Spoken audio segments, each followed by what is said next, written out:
மறுபிறப்பு உண்டா என்ற கேள்விக்கு நம்முடைய சைவ சித்தாந்தம் என்ன கூறுகிறது? கண் வழியாக பார்க்கும் ஒரு பொருளால் கண் இன்பம் அடைவதில்லை, நம்முடைய ஆத்மா தான் இன்பம் அடைகிறது. காது வழியாக கேட்கும் ஒரு பாடலினால் காதுக்கு இன்பம் கிடையாது, காதின் கருவின் வழியாக நம்முடைய ஆத்மா தான் பயன்பெறுகிறது.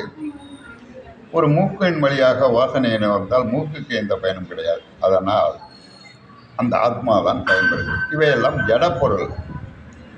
அதே போல நாம் செய்கிற நல்வினை தீவினை அத்தனையும் நம்முடைய ஆத்மாவில் பதிவிறக்கம் செய்யப்படும். இந்த நல்வினை தீவினை செய்வதின் அனுபவங்கள் மறுபிறப்பிலே நிகழும். நல்வினை செய்தால் நல்லது கிடைக்கும், தீவினை செய்தால் தீமை கிடைக்கும். இந்த அனுபவங்களை பெற தான் மறுபடியும் ஆத்மா பிறக்கிறது என்பது